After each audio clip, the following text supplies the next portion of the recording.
Nekang ngamin ti gundaway nga mapan nag-attended di last Friday para dito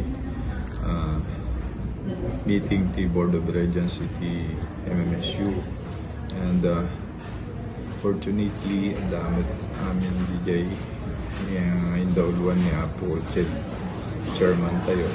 nisumat ti chairman ti Board of Regents ti MMSU kat maragsakan tayo na kinapresyaring tayo ti effort assistance kan pinangtulong niya po chairman being the chairman of the board met the Board of Regents sa MMSU as namin po presidente kanamin amin miyembro iti board including dapay po niya po Vice Gobernador Honorable Nacho Marcos Manotok na nag-attender iti face-to-face meeting ti Board of Regents, and I was given the chance to attend as a resource speaker kapuka dito idawdawat tayo pagpakasi tayo nga wadda pa nakabalin na kaya may kan iti extension campus iti ili tayo nga Nueva Era kadigiti courses nga ladderized nga industrial technology as iti construction IT can dito food processing can college of forestry tayo iti existing and operational course iti MMSU kahit kasi na po Diyos naprobaran med 10, so hopefully mang rugi by palubos na po Diyos mang rugi by next school year calendar year 26-27 uray laing dito extension class tindawat tayo pay laing gaputawang pa iti ready nga facility tayo dito Nueva Era National High School pay laing available nga bakante nga kwarto, so dito mapanlimad ipakada pay kanya po superintendent that temporary met laing nga pangihausan tayo uray manulang section pay laing ta napanunutan tayo ngamin dito apo ta kita and maybe the senior high tayo nga naggraduar tututukan mi pati pinag-review da ken pinag-take dati entrance exam ti MMSU nudad duma digiti ubing ket medyo nababati confidence that ammo dati karigat iti sumrek iti Mariano Marcos State University no mampay mang iti LGU ken ti MMSU met laeng ti kundaway da nga review da no aldaw to no the day of the exam itself awan dan to di dagduma so nga no kakasi damit di kita nga makastrek no kwen time di may isang section for example ta 40 da no sa nga pulo lang di masapapanan ng arte 30 so no di 30 apo mo di mga sanga pulo if they can afford to they would go to other private schools like just like in NCC, Divine, Northwestern, Data can siyempre di jaya po tada tuition fee na ta private digitoy digi jay mabati nga 20 no ka gudwa di klase handan nga sumrek iti tertiary education di kolehiyo, and da panunot mi dito primary litap no may kanting undaway digiti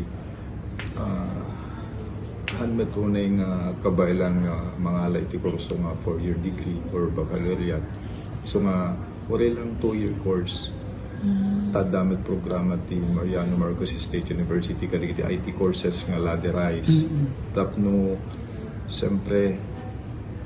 no dito nga minikkan ti gundaway digiti anak tayo so danto manen ti kakaasing mo tudi, and there will be a domino effect so danto man iti may balbalayanin kan isudanto man iti kanayon nga sa sikas ko nga sisistiran ti gobyerno, so dito iti number 1 nga rason no apay nga we're very sincere serious nga mangi kurso dito ket naawatan mismo pagyamanan tayo ti pinang ni Doron iti Board of Regents paganti pinang idaulo ni Ma'am Shirley being the chairman of Board of Regents kaniya po presidente ni Dr. Manzano tamawatan da nang una kada tayo nga iti igid ti bantay digiti IP municipalities. So idi mismo nga meeting ti board apo so na nga mismo ti mangipupos ni Apo Presidente ken ni Ma'am Shirley